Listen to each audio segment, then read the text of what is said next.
Friends, Warren Buffett ने $100 से investing start करी थी और आज उनके पास $100 बिलियन से भी ज्यादा हैं। वहीं राकेश झुनझुनवाला सर ने $5000 से इन्वेस्टिंग स्टार्ट करी थी और उन्होंने मरने से पहले 10,000 करोड़ रुपए से भी ज्यादा बना लिए थे। और एक छोटे से गाँव के अनवर अहमद ने भी 10,000 से इन्वेस्टिंग स्टार्ट करी थी और इन 10,000 रुपयों को आज 1,000 करोड़ से भी ज्यादा वो बना पाए हैं। तो आखिर इतने अनबिलीवेबल रिजल्ट्स स्टॉक मार्केट में कैसे बन पाते हैं, और सबसे जरूरी बात कि आप ऐसा कैसे कर सकते हैं, यानी इन्वेस्टिंग करके अपने पैसे को 50 गुना, 100 गुना या इससे भी कहीं ज्यादा कैसे बना सकते हैं, यही जानेंगे आज की वीडियो में, और वो भी अच्छे से कैलकुलेशंस के साथ। तो देखिए, ये वीडियो लाइफ चेंजिंग आपके लिए हो सकता है, तो वीडियो को एंड तक जरूर देख लेना। तो देखिए फ्रेंड्स, चाहे वारेन बफेट हो या फिर राकेश झुनझुनवाला सर हो या फिर अनवर अहमद या फिर कोई और बड़ा इन्वेस्टर हो जिसने काफी ज्यादा पैसा स्टॉक मार्केट में कमाया हो, तो उसके पीछे एक ही सबसे बड़ा रीजन होता है, वो है पावर ऑफ कंपाउंडिंग, यानी कि कंपाउंड इंटरेस्ट। जी हाँ दोस्तों, कंपाउंड इंटरेस्ट एक ऐसी चीज है जो हमें टाइम के साथ काफी ज्यादा अमीर बना सकती है। और दुनिया के सबसे इंटेलिजेंट लोगों में से एक एल्बर्ट आइंस्टाइन ने भी ये कहा था कि कंपाउंड इंटरेस्ट दुनिया का 8वां अजूबा है, और जो इसे समझता है वो इससे अमीर बन जाता है और जो इसे नहीं समझता वो इससे पुअर बन जाता है। तो कंपाउंड इंटरेस्ट शेयर मार्केट में हमें अमीर कैसे बना सकता है, ये जान लेते हैं, यानी जान लेते हैं कि आखिर कंपाउंड इंटरेस्ट होता क्या है और ये काम कैसे करता है। तो देखिए, हमें स्कूल में 2 तरह के इंटरेस्ट रेट्स के बारे में पढ़ाया जाता है। एक तो होता है सिंपल इंटरेस्ट और दूसरे को कहा जाता है कंपाउंड इंटरेस्ट। और जब हम बात करते हैं नॉर्मली इंटरेस्ट की, तो हम आमतौर पर सिंपल इंटरेस्ट की ही बात करते हैं और ये हमें आसानी से समझ में भी आ जाता है। जैसे अगर हमने किसी बिजनेस में 2 लाख रुपए 10% इंटरेस्ट पर 1 साल के लिए इन्वेस्ट किए हैं, तो हम ये समझते हैं कि हमें 1 साल के बाद टोटल 2,20,000 रुपए मिलेंगे, क्योंकि 2 लाख रुपए तो हमारा यहाँ पर इन्वेस्टमेंट अमाउंट है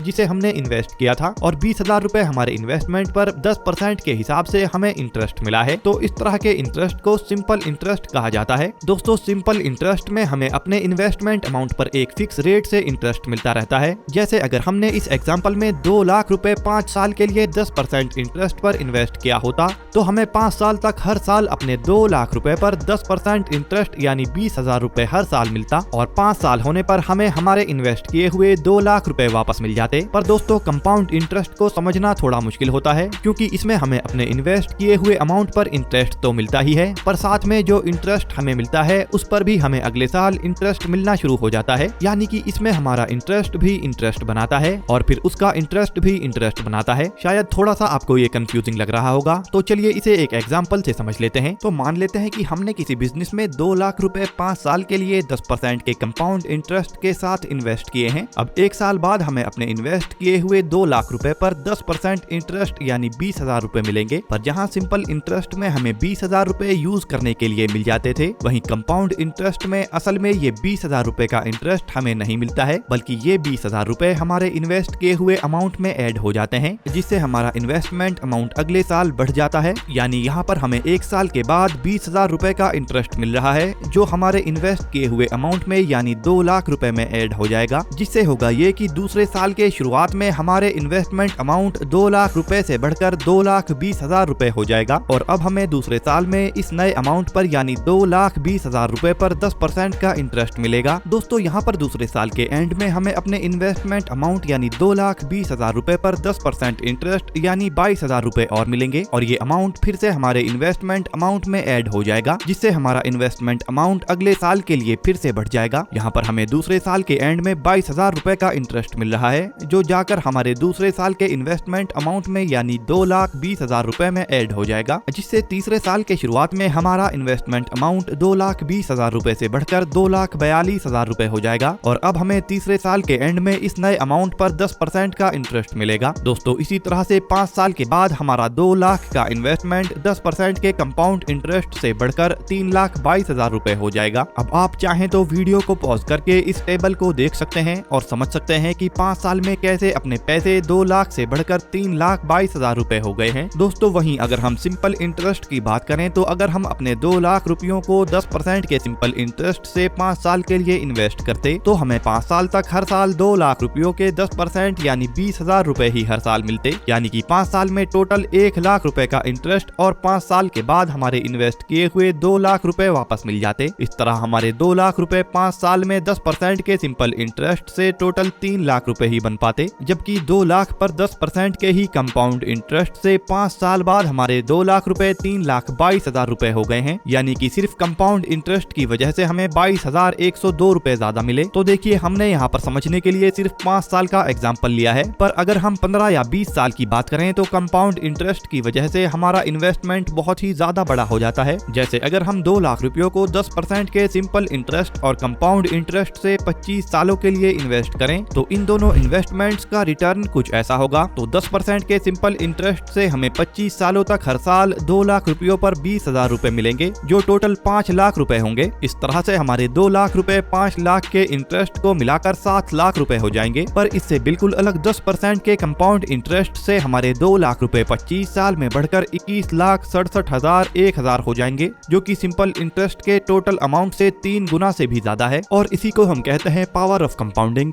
दोस्तों शेयर मार्केट में जब एक कंपनी साल दर साल अपना रेवेन्यू और प्रॉफिट को बढ़ाती जाती है तो उसके शेयर प्राइस पर भी कंपाउंडिंग काम करता है, जिससे कि उसका शेयर प्राइस 50 गुना, 100 गुना और बहुत सी बार 1000 गुना भी हो सकता है। और ऐसी कंपनियों में अगर हम तब इन्वेस्टमेंट करें जब वो बहुत बड़ी ना हो तो हम लंबे समय में काफी ज्यादा प्रॉफिट इनसे बना सकते हैं। अब सवाल आता है कि जब कंपाउंडिंग की पावर से इतने बड़े रिटर्न्स बनाए जा सकते हैं तो फिर क्यों मुश्किल से ही कोई इसका यूज करके अच्छे रिटर्न्स बना पाता है। दोस्तों इसका जवाब आपको सोचने पर मजबूर कर सकता है, पर सच्चाई ये है कि स्टॉक मार्केट में कई ऐसे लोग होते हैं जो नहीं चाहते कि आप कंपाउंडिंग से बड़े पैसे कमाएं, जिसमें सबसे पहला नाम आता है शेयर ब्रोकिंग कंपनीज का। जी हाँ, ब्रोकिंग फर्म्स पैसे ब्रोकरेज से ही बनाती हैं और ब्रोकरेज तब ज्यादा लगता है जब हम शेयर्स की बाइंग और सेलिंग करते रहते हैं, यानी बार बार शेयर खरीदते हैं और बेचते हैं। पर अगर हम कुछ अच्छी कंपनीज में इन्वेस्टमेंट करके सालों साल तक उसे होल्ड करेंगे तो ब्रोकिंग फर्म्स पैसे कैसे कमाएंगी। इसी वजह से ब्रोकिंग फर्म्स तरह तरह की रिसर्च और रिपोर्ट या फिर स्टॉक एक्सपर्ट्स को लाती रहती हैं, जिससे लोग इन्फ्लुएंस होकर शॉर्ट टर्म में ही अपने शेयर्स को बेच देते हैं और वापस से दूसरे कोई शेयर्स खरीद लेते हैं और ब्रोकिंग फर्म्स इस तरह से अपना ब्रोकरेज से प्रॉफिट बनाती रहती हैं। वहीं दूसरी तरफ एडवाइजरी कंपनीज भी यही चाहती हैं, यानी जो स्टॉक मार्केट की टिप्स वगैरह देती हैं वो कंपनीज भी यही चाहती हैं कि आप उनके नए नए हॉट स्टॉक्स को बाई करते रहें और पुराने स्टॉक्स अपने सेल करते रहें, जिससे उनका बिजनेस हमेशा चलता रहे। तो अगर हम इंडिया के सबसे सफल इन्वेस्टर की बात करें जैसे विजय केडिया, रामदेव अग्रवाल, राकेश झुनझुनवाला,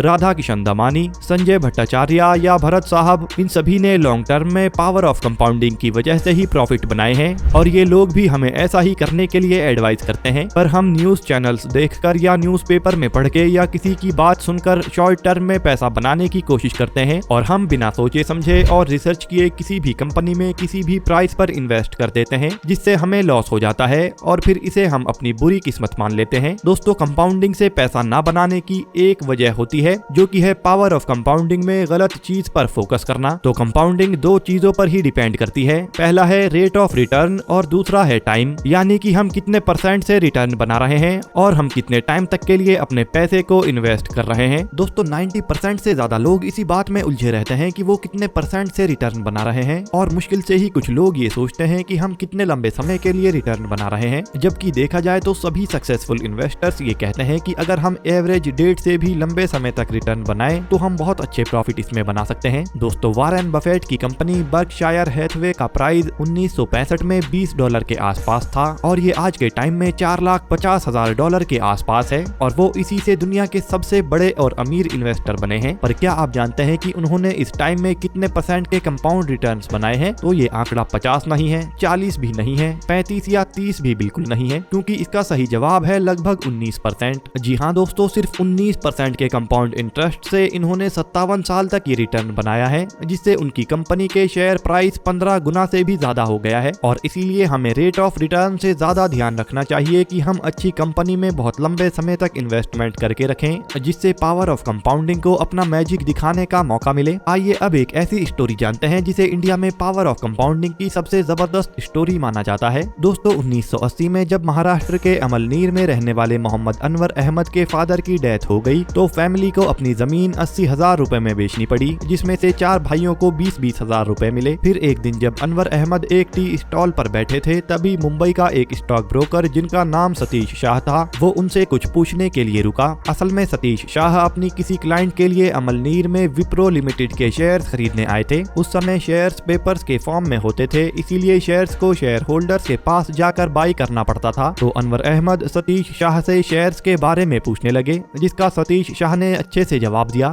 सतीश शाह ने अनवर को समझाया कि किस तरह शेयर्स खरीदकर कोई कंपनी के छोटे से हिस्से का मालिक बन जाता है। अब अनवर अहमद ने गांव में घूम घूम कर सतीश शाह को विप्रो के शेयर्स दिलाए और खुद अपने लिए भी 100 शेयर्स खरीद लिए, जो उन्होंने 100 रुपए के प्राइस में 10,000 रुपए में खरीदे थे। और दोस्तों, उन्होंने कभी भी अपने डिसीजन पर कोई डाउट नहीं किया और अभी तक विप्रो के शेयर्स उनके पास ही हैं और इन 42 सालों में उनके 100 शेयर्स बढ़कर 2,56,00,000 हो गए हैं। तो अब ये हुआ कैसे? तो आप जरा इस टेबल को देखकर इसे समझ सकते हैं। तो सबसे पहले अनवर अहमद ने 1980 में 10,000 रुपए इन्वेस्ट करके विप्रो लिमिटेड के 100 शेयर्स बाय किए थे। इसके बाद 1981 में कंपनी ने 1:1 का बोनस दिया, जिससे उनके 200 शेयर्स हो गए। फिर 1985 में फिर से कंपनी ने 1:1 का बोनस दिया, जिससे उनके पास 400 शेयर्स हो गए। फिर 1986 में कंपनी ने शेयर्स को 10 रुपए के फेस वैल्यू से स्प्लिट कर दिया, जिससे उनके पास 4,000 शेयर्स हो गए। और इसी तरह से करते हुए आज अनवर अहमद के पास विप्रो लिमिटेड के टोटल 2,56,00,000 शेयर्स हैं। यानी सिर्फ उनके एक बार के लगाए 10,000 रुपए और उनके लिए हुए 100 शेयर्स बढ़कर 2,56,00,000 शेयर्स हो गए हैं। और जिस टाइम पर वीडियो की स्क्रिप्ट हम लिख रहे हैं, उस टाइम पर एक शेयर की वैल्यू 390 रुपए के आसपास है और अनवर अहमद के पास 2,56,00,000 शेयर्स हैं। तो जिसकी टोटल वैल्यू अगर निकाली जाए तो 1,000 करोड़ रुपए आती है। और इतना ही नहीं, जब से अनवर अहमद ने शेयर्स को बाय किया है, तब से विप्रो लिमिटेड ने उन्हें लगभग 200 करोड़ रुपए सिर्फ डिविडेंड के रूप में ही दे दिए हैं। यानी कि सिर्फ 10,000 रुपए की हुई इन्वेस्टमेंट से अनवर अहमद अब तक लगभग 1,200 करोड़ रुपए कमा चुके हैं। और ये कोई फेक स्टोरी नहीं है, क्योंकि विप्रो लिमिटेड ने खुद भी अपनी वेबसाइट पर इस बात का जिक्र किया था।